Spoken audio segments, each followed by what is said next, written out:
호흡을 멈추지 않고 계속 이어나가는 것을 강조하는 이 필라테스에서 호흡을 참으라는 구간이 있는 이유가 무엇일까요? 숨을 크게 마시면서 가슴과 배뿐만 아니라 내 정수리에서 발끝까지 호흡이 모두 찬다라고 상상을 해보세요. 그리고 필라테스를 시작하게 되면 필라테스 호흡을 배우게 되고요. 호흡의 중요성 또한 알게 됩니다. 그렇게 호흡을 하면서 사용하는 근육들을 느끼고 안전하게 동작을 수행하는 것도 중요하지만 오늘은 호흡을 참는 것의 중요성에 대해서도 한번 이야기를 해보려고 해요. 필라테스를 처음 시작하면 흉곽을 움직이며 복부와 흉곽을 함께 활성화시킬 수 있는 방법을 배우게 됩니다. 그 방법을 통해서 더 깊게 호흡하게 되고 척추가 움직이는 동안 이 호흡으로 척추를 보호하는 방법을 몸이 체득하게 되죠. 그래서 동작을 하다 보면 몇몇 동작에서는 크게 마시기를 또는 크게 내쉬기를 강조하기도 하고 또 어떤 동작에서는 호흡을 자연스럽게 두기도 하고 또 어떤 동작에서는 드물게도 호흡을 참기도 합니다. 물론 호흡을 참는 동작은 가장 익숙하지 않아요.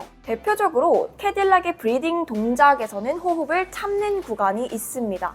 마시는 숨에 롤다운 발을 골반 쪽으로 당기면서 골반을 들게 되고요. 그리고 호흡을 참았다가 내쉬면서 내려오는 동작이죠. 그러면 호흡을 멈추지 않고 계속 이어나가는 것을 강조하는 이 필라테스에서 호흡을 참으라는 구간이 있는 이유가 무엇일까요?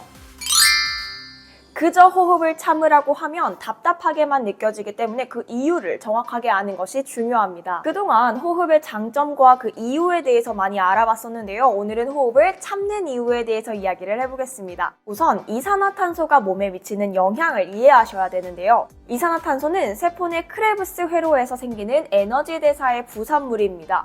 포도당이 산화될 때 에너지는 생명 활동을 위해 방출되고 이산화탄소가 형성되죠. 따라서 매 초마다 세포 안에 이산화탄소가 형성되는 것입니다. 이산화탄소는 세포막을 통해서 혈액 안으로 들어가고 이때 이산화탄소와 산소의 수준이 잘 유지되면 혈액의 화학적 성질은 약알칼리 상태를 유지하게 되는데요. 이산화탄소가 과도해지면 혈액을 산성으로 만들고요. 산소가 과도해지면 혈액을 알칼리성으로 만들게 돼요. 이런 호흡 메커니즘 덕분에 우리가 혈액의 향상성을 유지할 수 있는 겁니다. 근데 의도적으로 우리가 호흡을 몇 초간 참게 되잖아요. 그러면 혈액 내에 있는 이산화탄소의 수치가 서서히 증가하게 돼요. 이렇게 제한적으로 그리고 조절하면서 이산화탄소를 증가시키게 되면 여러 가지 긍정적인 부분들이 있습니다. 혈액순환 개선, 혈관 확장. 숨을 참으면 이산화탄소가 폐를 통해서 몸 밖으로 나갈 수가 없어요. 대신 혈액의 축적이 되고 혈관을 열어주면서 혈액순환을 개선하는 역할을 해줍니다. 또한 혈관의 민문이근이 이완되면서 혈관이 확장돼서 말초혈액 순환을 향상시켜줘요. 이걸 통해서 심장의 부하를 감소시켜 혈압을 최소화할 수 있습니다. 그래서 고혈압을 감소시키는 데도 도움을 줄 수가 있다고 해요. 두 번째는 신경 안정. 이산화탄소는 신경세포를 진정시켜줍니다. 대뇌 겉질세포를 이완시켜서 계속해서 멈추지 않고 일어나는 머릿속의 생각들을 멈출 수 있도록 도와줘요.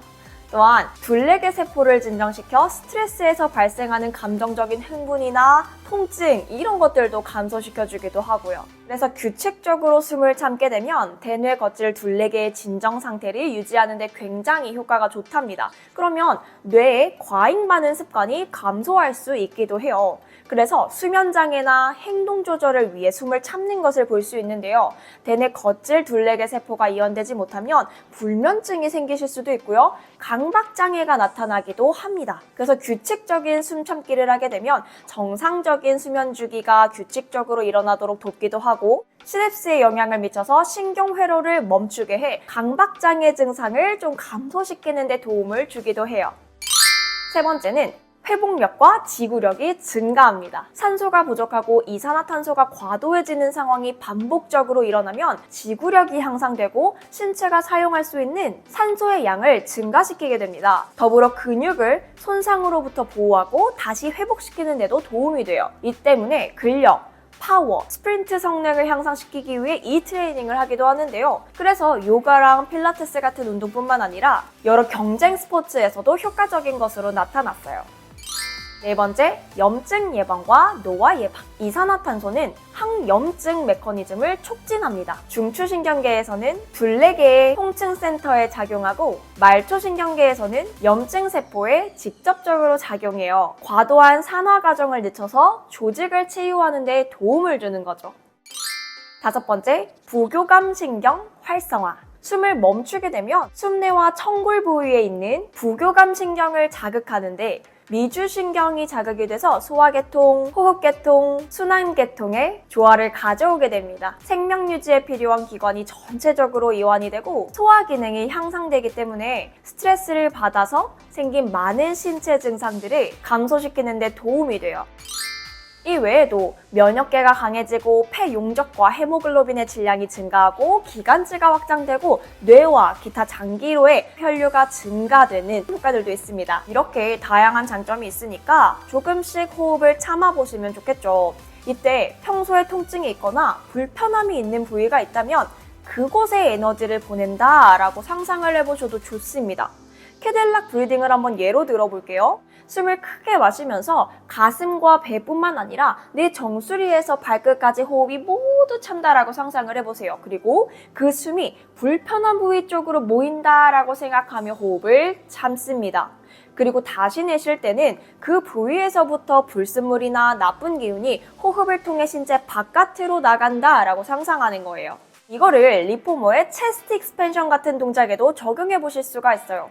가슴과 폐를 확장하기 위해 하는 동작이잖아요. 팔을 뒤로 당긴 다음에 고개를 돌리는 부분이 있죠. 이때 호흡을 계속해서 크게 마시면서 돌릴 수도 있고요. 필요에 따라 이 구간의 숨을 참으면서 시행해 보실 수도 있습니다. 리포머의 코디네이션 또한 마찬가지예요. 기본적인 패턴은 마시면서 다리를 뻗어내서 척추와 내 몸 전체를 늘려주고 내쉬면서 복부를 끝까지 자극하며 접게 되잖아요.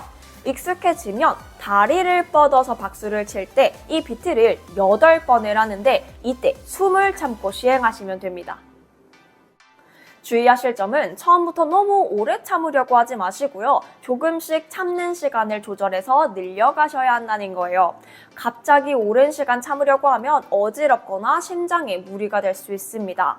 그리고 평소에 폐 손상이 있거나 심장마비의 위험이 있거나 고혈압이 있으신 분들은 이 트레이닝을 피하시거나 꼭 의사와 상담을 하시기를 권해드려요.